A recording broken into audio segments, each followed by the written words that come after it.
think that a closer look at the numbers shows that the deputy president seems to have gotten quite a higher number of votes than the president, I think. And then what this says also is that the deputy president could be more popular, seems to be more popular if we take the number to go with this. But I think if you look even closer, comparing, if you take the fact that there were actually 3 candidates running for the position of deputy president, that will be Ramaphosa, Tokyo Suhwale, and also Matthew Sposa. If you look at the fact that there were those 3 running for the same position, and yet on top of that, Cyril Ramaphosa manages to get just over 3,000 of those votes, that shows the level of strength that he has within the ANC branches. And then compared to the president, you could say that the deputy president has a much stronger mandate than it can be said about the president. Of course, the numbers look quite marginal if you look at them, but the fact that also the deputy president, Cyril Ramaphosa, is entering politics almost now. He has been out of active politics except for serving within the NEC of the party. That shows exactly that there is this perception that he might be fresh, he might bring a new perspective into this. The threat, however, with that, he might end up practically overwhelming the president.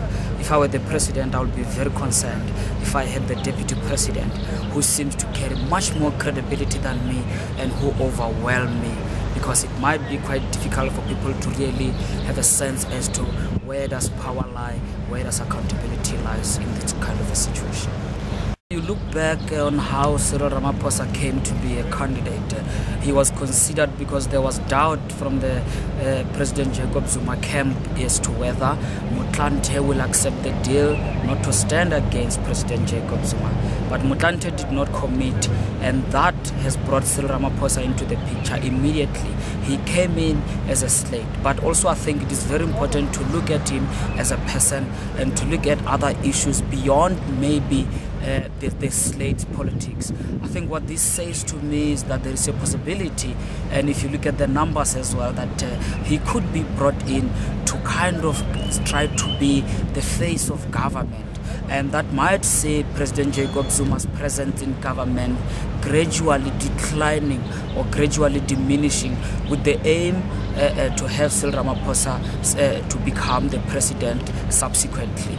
And I think it might be a conflict, as I stated, but I think for the ANC, it could just be the most practical strategy to manage the way in which President Jacob Zuma is going to exit from active politics. And what do you make of Gwede's unchallenged and unthreatened popularity? I think Gwede, as the Secretary General of the party, he has a more direct link with the branches of the party. And I think, he is the chief administrator of the party. His responsibility is to manage the branches and give them direction. He might have not done a good job at that, or there might be challenges as to how he has gone about that in the past few years. But one thing for sure is that some members of the branches still find a rapport with him. There is a connection with him as the Secretary General. And I think we should understand as well that when the president is elected into government by parliament, the Secretary General almost becomes the de facto president of the party.